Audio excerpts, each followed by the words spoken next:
And we are live. Dr. J here in the house with Evan Brand. Today, we're going to be talking about the gut depression connection.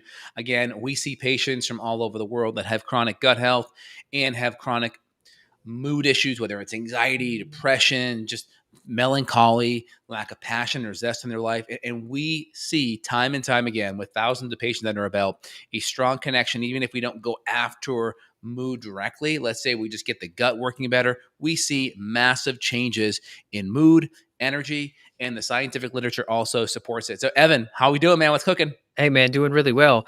And yeah, this is true. So I had a case maybe 6 months ago. It was a woman who said, Yeah. "Hey, I've been depressed for 20 years." Hmm. I'm like, "Holy smokes, what do we do?" And we just stick to the foundations. I mean, you and I've talked about this before, how even in the most complicated case, it can get a little overwhelming and you think, what am I going to do? How am I going to fix them? And we Right. focus on the foundations and somehow magic happens every time. And there was a paper that we had looked at here, and there's a lot of other papers linked inside of it, but this was from 2023. It's titled Gut Microbiota in Anxiety and Depression, Unveiling the Relationships and Management Options. And inside this paper, there's a lot of different studies they linked, and they discuss overall the composition and the diversity of the gut and anxiety and depression. And they've done this in many, many, many different rodent models and how they use antibiotics. They destroy the gut, and then boom, they see behavioral and physiological changes. And some of this is happening to inflammatory cytokines. Some of this is affecting the BDNF, and some of this is promoting bad bacteria like Clostridium. So there's several things happening all at once in your gut that are contributing to your good mood. But when you live in a society where we're using now triple or quadruple the amount of pesticide, herbicide that we used even in the 1990s, it's no surprise that we're in a mood epidemic. Depression is one of the top leading causes of disability in the US and worldwide. And these statistics are only rising like a hockey stick. And everyone's got a messed up gut. You and I test people, even that are eating carnivore, animal based, paleo ish, these people still have messed up guts on paper. Wow. I mean, take a look at this because we see this all the time in our patients, right? So I'm going to pull this up here. Let me know when you see this study come up. It's called Depression Among People with Dyspepsia. Dyspepsia just means you're not digesting your food well, right? It could be bloating, gas, indigestion, kind of the food sits like a brick. You feel nauseous after a meal. So, depression among people with dyspepsia, so indigestion, and H. pylori. And this is a cross sectional study of people in Ethiopia. So you can go through the whole study, but I'll just give you kind of the general summary.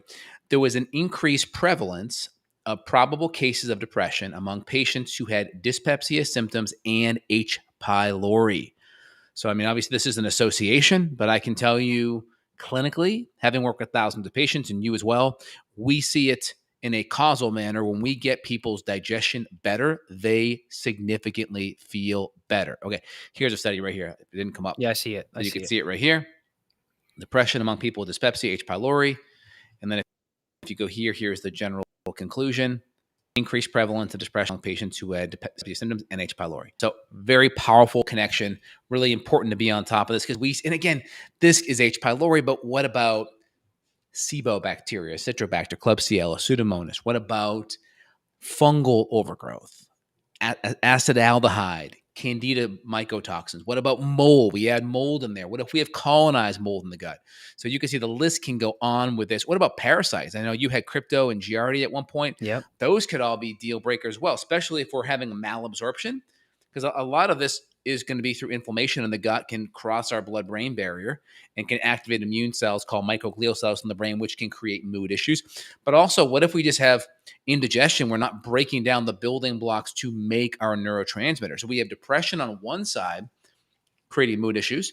We have, let's just say, malabsorption on the other side. We're not breaking our protein, our fatty acids, our cholesterol down.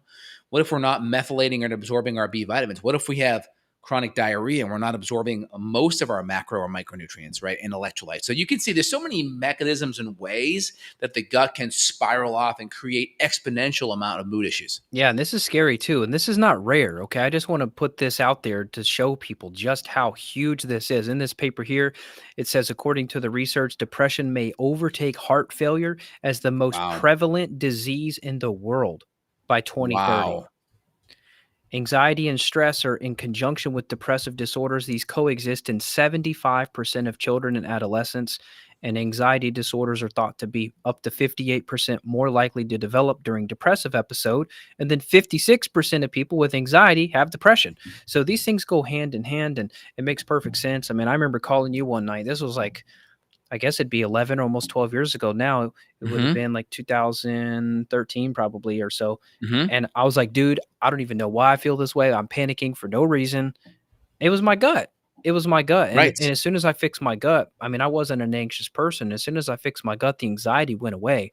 And it's kind of embarrassing because you're walking around not being your most confident self. And I want people to understand how this affects your career, how it affects your relationships, how it affects your marriage, and how you parent your children. If you're stuck in anxiety, you're stuck in fight or flight, you're not going to be the best parent, the best wife, the best husband, the best businessman, businesswoman, the best entrepreneur, CEO. You can't perform. And therefore, this is directly affecting your bottom line and your overall success in life. So I don't want people to think like, okay, gut health just because, oh, I don't feel that depressed, I'm fine. No, this could literally change how much money you make, what type of Mm-hmm. house you live in, because if you're more confident, you're going to go seek out that bigger job. You're going to seek out this business opportunity where when your gut was messed up, you couldn't because you're trapped. You're stuck in this fight or flight, this anxious, depressed state. 110%. And we were just talking about a bunch of other gut bugs. Let's go into one other one here. There's a study looking at Candida albicans, and they're looking at cognitive deficits, schizophrenia, bipolar. So we're talking about extreme mental health issues here that could be life altering, life functioning issues, right? And they're talking about Candida albicans exposure was associated with homelessness in bipolar males. In conclusion, that Candida albicans was associated with more evident in psychiatric disorders. They were looking at antibodies in the study. And so the higher the antibodies were, the more these psychiatric issues were present. So Candida albicans infection may expedite or ameliorate treatments of conditions associated with schizophrenia, associated with cognitive and other GI effects. They may require further investigation, including the possible mechanism of a contribution of the gut brain axis, right? So, this is all about gut brain axis. When you inflame the gut, you can inflame the brain. When you inflame the brain, you're going to have mood issues. You could even have leaky brain as well. When you have leaky brain, you're more likely to activate your immune system in the brain, microglial cells, and that can create a whole host of inflammation. The more inflammation we have in our brain, the more likely we're to have brain fog and mood issues. And so this is why if you just go to your conventional MD or your general practitioner and someone just says, hey, here's a Xanax because you're anxious, here's a SSRI because you have depression, or an antipsychotic for some other mood issue, you're not getting to the root underlying issue. And it's fine if you need a Band-Aid for a short period of time while you investigate and fix these issues and get to the root cause. The problem is most of the time, people do not get to the root underlying cause. Yeah. And if you ignore it while putting, let's say, lipstick or paint over a rusty spot in your car, we know that rust spreads and gets worse, just like the root cause to your mental health issues and mood issues may get worse over time too. Yeah, will you put that paper in the chat for me? I want to Yep. read back on that Candida one because I had one bookmark that was titled Probiotic Normalization of Candida and Schizophrenia. And that's incredible. Just talking about the benefits of using these specific probiotics to get rid of the yeast. My wife and I talked about this a long time ago. We were up in Indianapolis years ago, Mm-hmm. and we were parked. We were going to go to this breakfast joint. And there is this guy who is completely whacked out. He's completely barefoot, half naked, out in the parking lot, yelling all the craziest obscenities you could ever imagine. And she's like, what, like, from a functional perspective, what goes wrong with these people where they're talking to themselves, they're cussing like crazy? Like, what the heck is that? And you just answered some of it right there. It's Candida is a piece of it. And so I guarantee if we were to take Yep. 100 homeless people and we test all of their microbiomes, they're going to be screwed. Their gut's going to look terrible. Their nutrients, their brain chemistry, everything is whacked out. And so this paper was talking about probiotics to actually normalize schizophrenia. And it's pretty Mm-hmm. incredible. So, but I'm going to look at the Yeah. one you sent me to. And let me And go we further.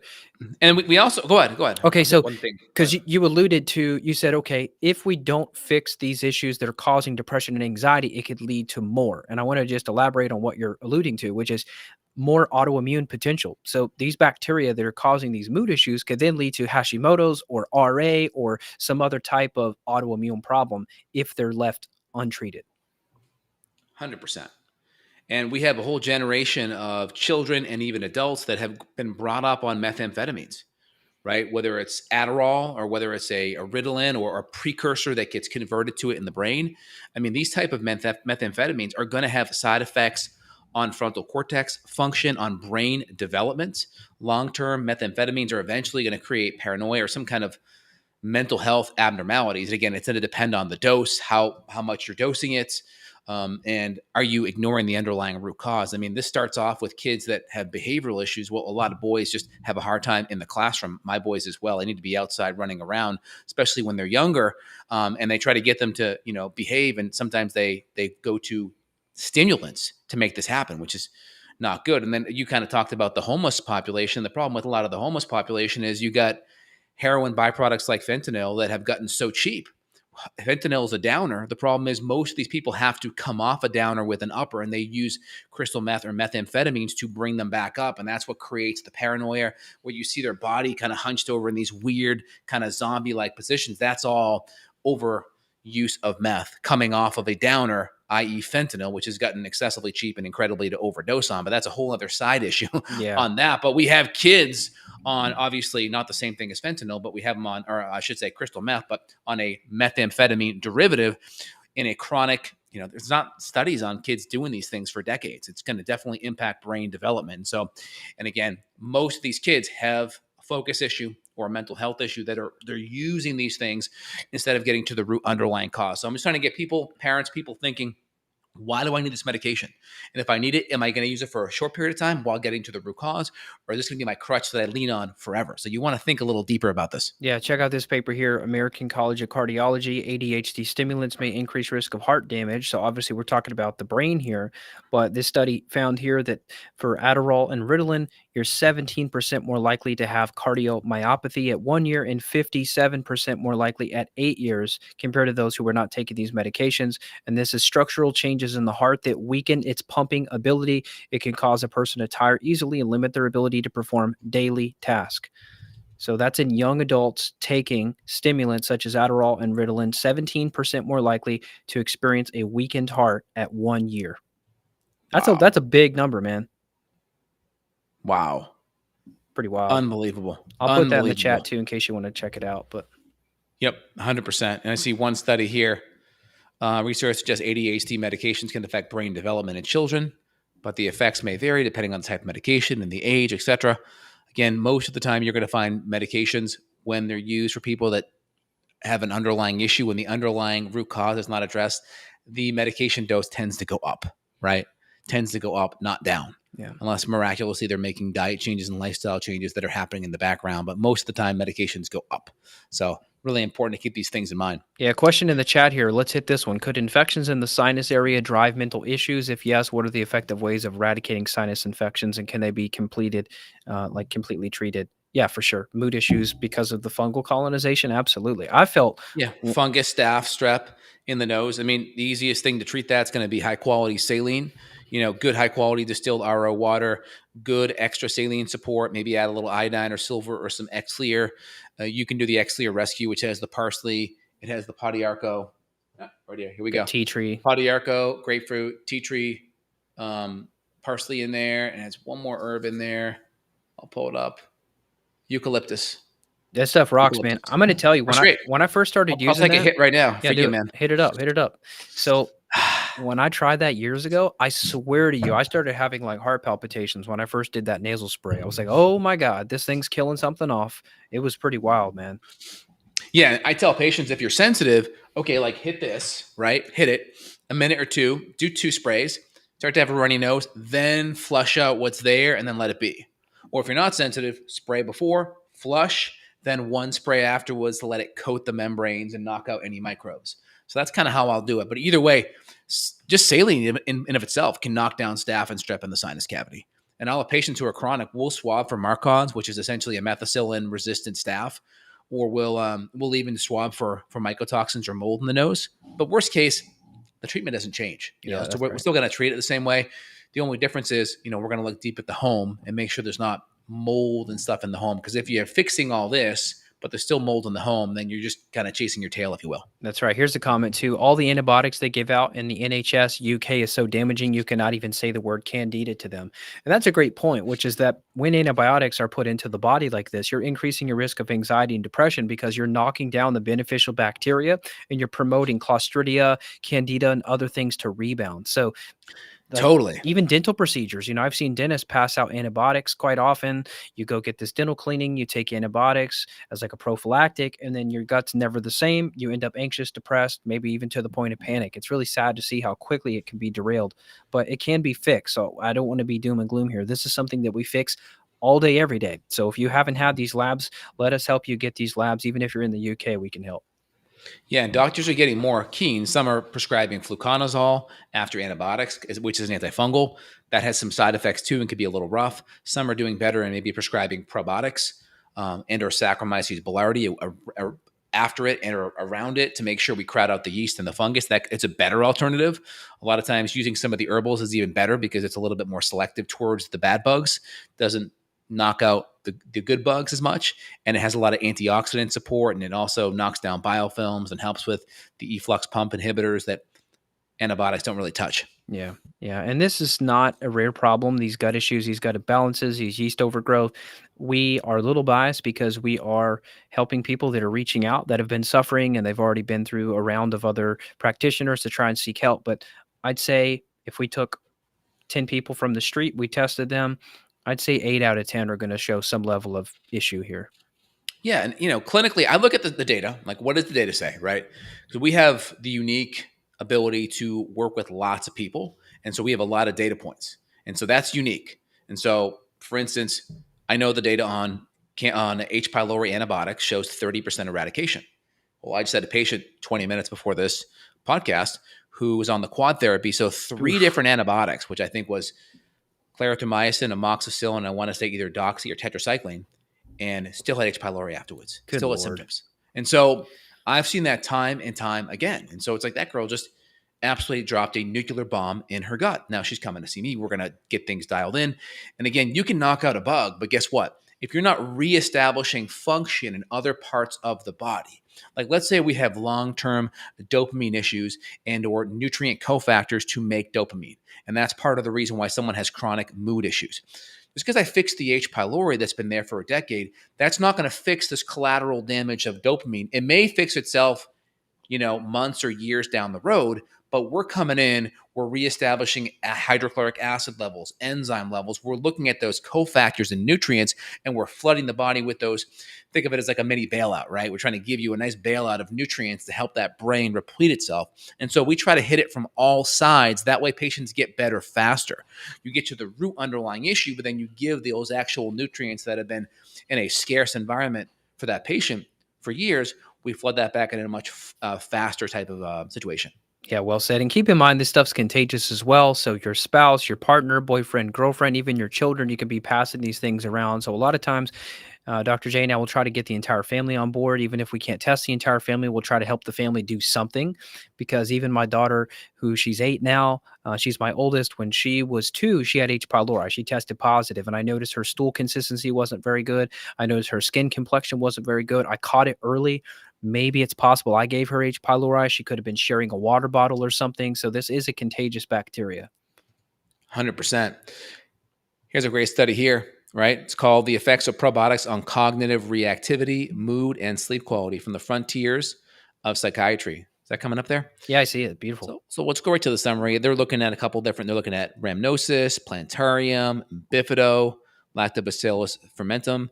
Again, it's a smaller study, but the data is interesting because we see this with our patients. So I know that it's true because I see it in real life. A significant improvement in mood was observed in the experimental group with a reduction of depressive mood, anger, and fatigue, and improvement in sleep quality. Love it, love it, love it. These findings corroborate a positive effect of probiotics on mood state and suggest that probiotic administration may improve psychological well-being by ameliorating aspects of mood and sleep quality. And guess what?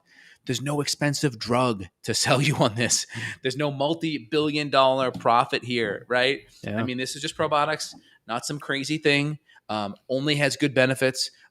important for your immune function, important for synthesizing nutrients, important for gut permeability and keeping zonulin down, which unzips that gut lining. So lots of good benefits.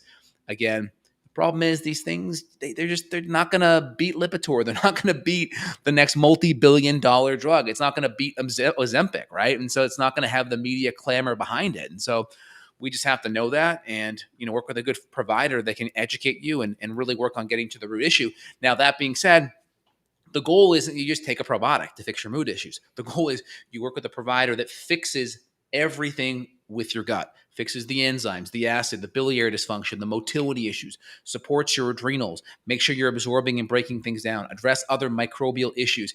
And then when it's time, add in probiotics, which will be much better because we're not just using it as a Band-Aid. It's easy to use these things like a drug. Now, still better, less side effects, healthier, right? But if we use it in a sequential manner within a greater plan, you're going to have a lot better benefit.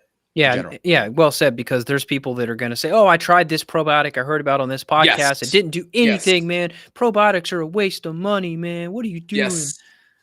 And this, my wife does this all the time. I love her, but she'll be like, "Oh, my friend had this issue, and what can I give her?" I'm like, "Well, here's the deal, hon. If I just say do this thing, Yeah. and that she doesn't get the benefit, she's gonna be like, I tried functional medicine. I thought Dr. J didn't work. It's like, well, I'm not like an allopathic functional medicine person where it's just a kind of a wham bam, thank you, ma'am, here you go. No, it didn't work. I failed. It's like, hey, here's this greater plan. This fits in this whole plan, but we have to do all of this, including this. And so people just want the snapshot and the soundbite. They want the fast thing. Yeah, the guy And at the so it's like, gym, he's like, "Man, yeah, what do I take for what do belly we do for fat?" this? Like, Yeah. It's like, well, we can look at diet, we can look at insulin resistance, we can look at, carbohydrate, there's so many things. And that's why I'm so hesitant to say, well, you know what, you can do this, but don't tell them it's from me because I don't want them to be like, Dr. J failed me or Yeah. this didn't work. It's like, nope, it's not coming from the functional medicine doc. It's hard because, we'll get comments certain places, YouTube videos or whatever, and people are like, "Hey, what do I do for my skin?" And it's like, where do I start? Do I go topical? Do I go Oh, internal? I mean, dude, it's a can yeah. of worms, and people just can't. It's harder for us, and maybe it's a little bit less sexy, but it's like if we want to Yes. truly fix your mood and your skin and your sleep and your belly fat and your psoriasis, like we've got to do the whole shebang, and you're going to spend a Yeah. little bit of money, but it's cheaper to run a stool test than it is to buy the new iPhone. So in terms of this cost issue, like I had somebody send a message in the other day and it was like, "Well, why isn't this covered by insurance?" And it's like, we're so far above the standard of care. We're just not even in the realm of where they want to, they don't bill it right. How do we bill? It doesn't work. And so people just have to understand that this system, this model is different, but it's better. And unless you break your arm, go to the ER, but I can't help with that. The insurance model, I like to put it in the example of like cars, right? The insurance model was meant for, I got in a car accident. I now use my insurance, right? We don't use our insurance to get an oil change. We don't use an insurance to get a car wash or to get new wiper blades. If you did, the cost of car wash and wiper blades would go through the freaking roof, right? That's the problem. How you fix a lot of the healthcare issues is very simple. Everyone has a high deductible insurance, right? You do it before anyone's alive. Then it costs you like $10 a month for high deductible insurance, right? Super cheap. And ideally, you have an HSA. So we have a health savings account, which is like a 401k for any health expense. And you allow people to put in $5,000, $10,000, $15,000 a year tax-free. And then you can save that over time. And then you can use that for expenses. Because when you're bargaining with the doctor, you get a much better cost, much cheaper price. Like if we're selling a supplement, there may be a very small markup, right? When drug companies sell a product, there's thousands and thousands and thousands of percent markup. Thousands. It's insane, right? Some drugs have tens of thousands. And so when you kind of get close to the doctor and the patient, there's not all this industry in between. Things get cheaper and they get more cost effective. And that's the more closer to your patient and the doctor you can be, the less everything has to get crazy expensive. Yeah, I know. It's wild. Well, I got to run, but if you're going to keep riffing, then riff. But I do want to tell people about your website, my website. If Yep. they need help clinically, Dr. J's seen thousands of people. That is justinhealth.com. You can reach out worldwide and do consultations, lab testing. The logistics are amazing. We have great teams, great staff that help us both run our shows. So justinhealth.com, that's for Dr. J. Me, I'm at evanbrand.com. We'd love the opportunity to help you guys. We love doing this stuff. This is just a true pleasure for us to be here together. I mean, here we are. I don't even know, 500-600 episodes later, still ripping it. That's it. And we love this. So I love it. Well, Evan, thanks for being part of the podcast today. I know you got to jump and see a patient. I'm going to stay on a few minutes longer, answer some questions, and we'll be back next week, y'all. all right, sounds good. Evan, take care, man. Peace. All right, guys, I'll answer a couple more questions for you guys. So just to kind of re-summarize, right? Really important. I always tell patients, look at how the conventional medical doctors are going to treat this, right? There is a reason and a season of why you may want to get conventional allopathic care. And there's a reason and a season why you want to go functional medicine. In the end, you always want to get to the root cause. That's so important, right? If you have a chronic health issue, if you have a chronic leak in your ceiling, the allopathic approach would be, here's a bucket, let's put it underneath the leak. That's allopathic. Okay, we're at least preventing the water from leaking all over the floor. Okay, it's at least containing that water. The functional medicine functional medicine solution is, hey, let's get the roofer up. Hey, there's a leak on the roof. One of the things fell. Maybe a tree came in, knocked a hole. All right, let's fix that. Let's patch it up. All right, good. Now the root cause is fixed. But the functional medicine approach is more of the long term. The allopathic is the short term Band-Aid, right? We know if we keep that bucket there, eventually you're going to get mold. It's an overflow. The underlying cause is not going to be addressed, and you're going to have more problems over time. The problem is most people live their life with the bucket approach. They literally are on medications that don't fix the underlying cause. That bucket is there. The hole in their roof is there for months, for weeks, for years, does not get better. And so I want to get people to think a little bit deeper about, hey, when does this make sense? Okay, this is a short-term thing. Okay, good. This is the long-term thing. This is how it's different. And so when we deal with mood issues, depression specifically here, and we look at it from a root cause standpoint, food is number one. All the building blocks to build your brain, have healthy gut, have healthy neurotransmitters, comes from food, comes from protein, comes from fats. Very important. Important cofactors to convert our brain nutrients, neurotransmitters, serotonin, dopamine, B6, folate, B12, important B vitamins, important minerals, selenium, zinc, magnesium, very important nutrients. We get these from foods.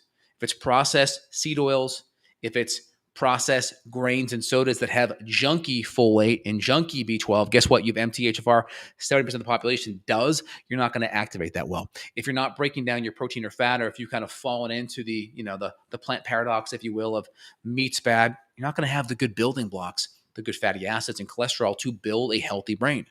And we have to make sure that we have the acid and the enzymes and the bile support to be able to break down those important raw materials for our brain. Also, for eating food that's very inflammatory, those foods could be causing a leaky gut, allowing the tight junctions in the intestinal tract to open up, allowing, let's say, bacteria, allowing food allergens that are not being broken down well to activate our immune system. That zonulin protein comes up, which is the zipper that unzips that gut lining, so to speak. And we're going to have more inflammatory lipopolysaccharides and endotoxins floating to the brain and creating more inflammation and mood issues that way. So we can have mood issues via not having building blocks like cholesterol and protein and important cofactor B vitamins. We can have issues from not absorbing a lot of our things. We're eating it, right? You're eating it, but you're not absorbing it. We're not having the enzymes and the acids to break it down and assimilate it. We could have a lot of gut inflammation that's activating those immune cells in the brain. We could have other toxins going on like Candida, like mold toxins. So other things could be at play as well. Obviously, if you're stressed emotionally, a lot of emotional stress, a lot of adrenal stress, that could easily activate the fight or flight part of your nervous system and decrease enzyme and acid production, cause you to be more catabolic and break down amino acids as well. So all these things could easily be at play. And so a good functional medicine doc will look and say, which one of these or all of these could be at play. You don't ever want to say, oh, well, I'm the thyroid functional medicine guy. Oh, it's got to be the thyroid. It's got to be the adrenals, right? That may be, it may not be. Just be open to the possibility that could be everything or maybe one thing, right? And so just keep that in the back of your head. I'll hit a couple more questions here as we go through. Love your channel. Do you guys know how someone gets SIBO after catching COVID? So COVID can definitely impact bacteria levels in the gut. So there's a couple studies showing that COVID can decrease beneficial bacteria, beneficial lactobacillus or bifido. So it's possible that the virus could negatively impact your beneficial bacteria. And then let's say you already had a lot of bad bacteria and low levels of probiotics to begin with, and then you were in this kind of immune compromised situation. Now it could throw it off even worse. So that would be, I think, the big mechanism I say that would how COVID could easily impact your gut bacteria. See here. They will use natural medicine when they need to, like iodine and DMSO okay, interesting. So they're just talking about how the healthcare in Europe may use natural medicine, they may not, right? So I get it, right? The problem is a lot of your functional medicine, a lot of your conventional medicine docs, they're just not trained in nutrition at all. They're not trained in supplementation, or they don't even look at the body from a function standpoint. There's a couple people that you can go check out their interview. They did a great interview at Callie Means, and I think it was Callie Means and his sister. But they did a great interview, and really the big thing is conventional medicine focuses on the individual body parts. So you have the gastro doc, the ENT doc, you have the cardiologist, you have the neurologist, right? The problem is they don't look at the system as a whole. They've broken up the entire body and they've isolated each part that is their specialty. What functional medicine does, it takes every system and it brings it together. So it looks at everything holistically. It understands physiology. So we understand how the brain could be impacted by the gut.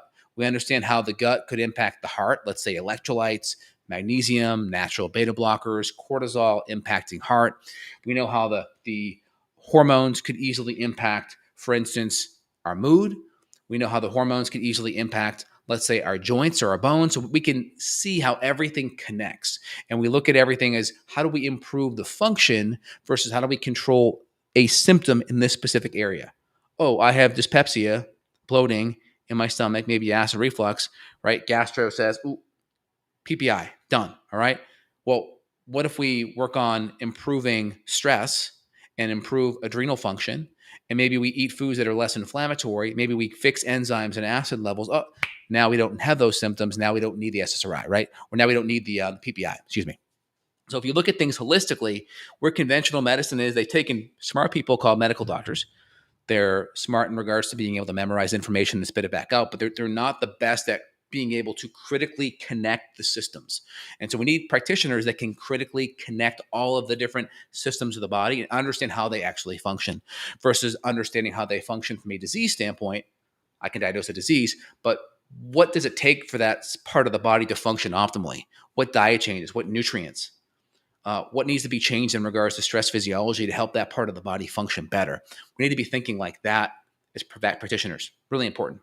Conventional medicine philosophy is amazing. You break a bone, I don't have to worry about the underlying cause. The underlying cause was you got in that car accident. I don't have to worry about it. I just have to fix what's broken in your body right now. That's where conventional medicine thrives, where there's not a perpetual underlying cause that's happening right now.